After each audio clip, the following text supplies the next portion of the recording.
नमस्कार दोस्तों। Removal of article 370 कल 5 अगस्त के दिन 1 साल पूरा हो चुका है, जिस दिन सरकार ने ये डिसीजन लिया था कि आर्टिकल 370 को जम्मू एंड कश्मीर से पूरी तरीके से हटाना है। और बहुत सारे लोगों ने दोस्तों इस डिसीजन को मास्टर स्ट्रोक भी कहा था। आइए दोस्तों, आज की इस वीडियो में यही एनालिसिस करना चाहूँगा मैं कि क्या कंसिक्वेंसेस हुए हैं इस डिसीजन के और क्या रिजल्ट निकला है 1 साल बाद इस आर्टिकल 370 हटाने को। आइए जानते हैं दोस्तों। आपने अक्सर यही देखा होगा दोस्तों कि सरकार के जो ब्लाइंड सपोर्टर्स हैं वो सरकार के द्वारा अचानक लिए गए एक्शंस का पूरी तरीके से सपोर्ट करते हैं और उसे मास्टर स्ट्रोक कहते हैं। नोटबंदी master stroke, GST master stroke, article 370 को हटाना मास्टर स्ट्रोक। और ये जो भी डिसीजन दोस्तों सरकार ने लिए हैं वो सारे डिसीजन सरकार ने अचानक के लिए हैं, मतलब चुटकी भर में एक्शन ले लिया सरकार ने। फॉर एग्जांपल, नोटबंदी भी रातों रात ही लिया गया था बिना किसी को बताए गई। जीएसटी भी रातों रात ही लगाया गया था बिना किसी को बताए गए। आर्टिकल 370 को जम्मू कश्मीर से रिमूव किया गया था बिना किसी को बताए, रातों रात ले लिया गया। तो इन एक्शंस को दोस्तों ब्लाइंड सपोर्टर्स ने मास्टर स्ट्रोक कहा। और इन्हें ये पता नहीं है दोस्तों कि जो डिसीजन लिए हैं आने वाले टाइम में इसके क्या कंसिक्वेंसेस होंगे, क्या रिजल्ट निकलेगा, इनसे इन्हें कुछ फर्क नहीं पड़ता। बस मास्टर स्ट्रोक कह देंगे और बहुत अच्छा डिसीजन है। नोटबंदी का एग्जाम्पल ले लो दोस्तों। सरकार ने कहा था कि नोटबंदी कर देने से जितना भी काला धन है वो सारा हमारे देश के अंदर वापस आ जाएगा, लेकिन ऐसा कुछ भी नहीं हुआ दोस्तों। 2 साल बाद हमारा देश इकोनॉमिक क्राइसिस में डूब गया। आर्टिकल 370 को रिमूव करते वक्त सरकार ने कहा था कि आर्टिकल 370 को हटाने से जितने भी कश्मीरी पंडित हैं वो वापस कश्मीर में आ पाएंगे। जो राइट्स, जो प्रिविलेजेस दूसरे स्टेट्स में रहने वाले लोगों को मिलती है वो सभी राइट्स, सभी प्रिविलेजेस यहाँ जम्मू कश्मीर में रहने वाले लोगों को मिलेगी। इकोनॉमिक ग्रोथ बढ़ेगी। उन्होंने तो दोस्तों ये भी कहा था कि कोई भी आदमी वहां जाकर जमीन खरीद पाएगा, प्रॉपर्टी खरीद पाएगा, लेकिन ऐसा कुछ भी नहीं हुआ दोस्तों। अभी भी जम्मू कश्मीर के लोग कर्फ्यू फेस कर रहे हैं, वहां जो लोग रह रहे हैं।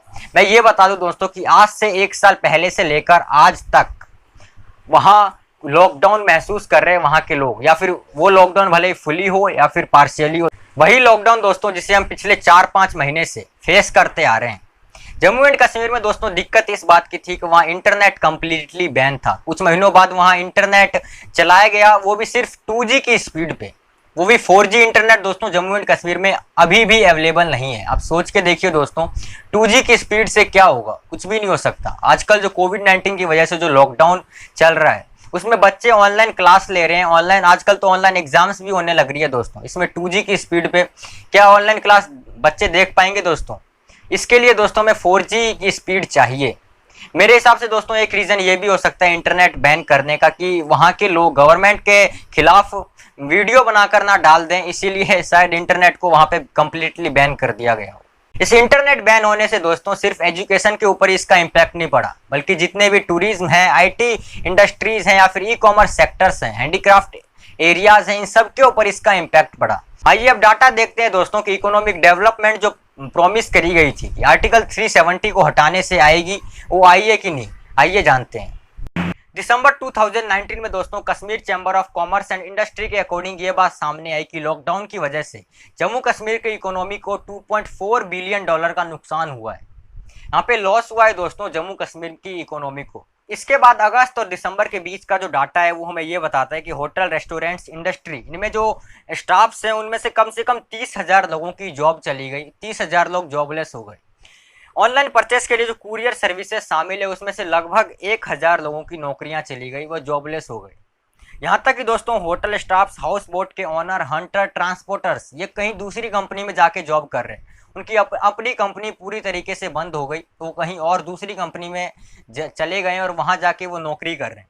इसका दोस्तों सबसे ज़्यादा इम्पैक्ट पड़ा टूरिज्म सेक्टर के ऊपर। 5,000 करोड़ रुपए का लॉस हुआ टूरिज्म सेक्टर को और लगभग 74,000 स्टाफ्स यहाँ पे जॉबलेस हो गए। यासीन टूमन एक आदमी है दोस्तों जिनके परिवार के पास श्रीनगर की मेन सिटी में एक झील के पास करीब 1 सदी पहले से ही एक हाउस बोट है। उनका कहना है कि आज से 2 साल पहले मतलब कि 2018 में 2500 टूरिस्टर्स यहाँ आए थे घूमने के लिए, और अगर दिसंबर के बाद की अगर बात करें तो सिर्फ 8 टूरिस्टर्स यहाँ आए थे घूमने के लिए।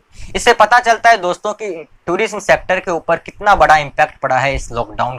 हैंडक्राफ्ट इंडस्ट्री के आंकड़ों के मुताबिक ये बात सामने आई दोस्तों कि मैट, सॉल, पेपर या फिर इनसे जितने भी रिलेटेड चीजें हैं उनके ऑर्डर्स एज कम्पेयर टू 2018 62% कम है यहाँ पे दोस्तों। उनका कहना है कि बिना इंटरनेट के कुछ भी नहीं हो सकता। वैसे भी आजकल हम ऑनलाइन मतलब जो सामान खरीदते हैं अमेजन, फ्लिपकार्ट, स्नैपडील, इन सब चीजों पे हमें 4G नेट की जरूरत होती है। 2G नेट पे तो कुछ हो ही नहीं सकता। साथ ही साथ Kashmir chamber of commerce and industry के प्रेसिडेंट शेख आशिक अहमद का कहना है कि पिछले 120 दिनों में मतलब कि लगभग 4 महीने में काफी धमाका हुआ है जम्मू कश्मीर के अंदर। ये 2020 तक बहुत ज्यादा बढ़ सकता। जुलाई 2020 में दोस्तों the impact of lockdown on human rights compile with the civil rights group के द्वारा the forms of human rights, जिसका गठन मई 2020 में हुआ था। इनका कहना है कि इंटरनेट ना होने की वजह से स्टूडेंट के ऊपर काफ़ी इम्पैक्ट पड़ा, क्योंकि आजकल जो भी स्टूडेंट्स मतलब ऑनलाइन क्लास लेते हैं, ऑनलाइन एग्जाम्स देते हैं, वो इंटरनेट के बजाय नहीं हो सकता।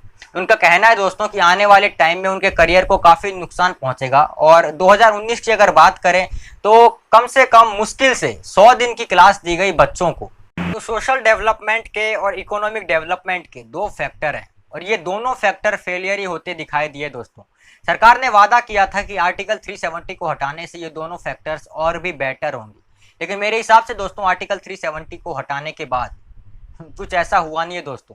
अगर आर्टिकल 370 को अगर नहीं हटाया जाता तो आज जम्मू कश्मीर के पास इंटरनेट होता, वहाँ के लोग बेसिक स्टडी कंटिन्यू रख पाते, स्कूल जा पाते। लेकिन अब क्या मतलब दोस्तों, अब तो सरकार ने ऑलरेडी ये डिसीजन ले लिया है। आज 1 साल भी हो गया इस डिसीजन को लिए हुए।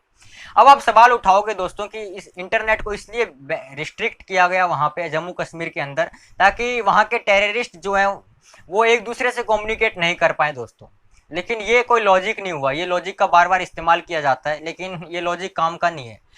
इसका पहला सीधा आंसर तो ये दोस्तों कि टेररिस्ट 2G की स्पीड में भी एक दूसरे से कम्युनिकेट हो सकते हैं। कोई उनको 4G के इंटरनेट की स्पीड की ज़रूरत तो है नहीं। मेरे मुताबिक दोस्तों मैंने इस वीडियो में आपको जितने भी फैक्ट बताए दोस्तों, उस फैक्ट को लेकर हमें सरकार से अपील करनी चाहिए कि वह इंटरनेट अवेलेबल करवाए, ताकि जितने भी स्टूडेंट हैं वो ऑनलाइन क्लास देख पाएँ, ऑनलाइन एग्जाम्स देख पाएँ। जितने भी इंडस्ट्री है उन्हें इंटरनेट की वजह से जो लॉस हुआ है वो उस लॉस को वो मेंटेन कर पाएँ। वैसे अच्छा डिसीजन है दोस्तों कि सरकार ने आर्टिकल 370 को हटाया, लेकिन इन छोटी मोटी गलती की वजह से दोस्तों जितने भी लोग हैं वो सपोर्ट नहीं कर रहे इस डिसीजन को। इसीलिए दोस्तों सरकार को वहाँ इंटरनेट अवेलेबल करवानी चाहिए और जितने भी छोटी मोटी गलतियाँ हैं उसे सुधार करना चाहिए। उम्मीद करता हूँ ये वीडियो आपको काफ़ी इन्फॉर्मेटिव लगी होगी। इस वीडियो को ज़्यादा से ज़्यादा शेयर करें। हमें सपोर्ट करना चाहते हैं तो हमारे चैनल पे सब्सक्राइब बटन क्लिक के हमें सपोर्ट कर सकते हैं। बहुत बहुत धन्यवाद आपका। मिलते हैं अगले वीडियो में।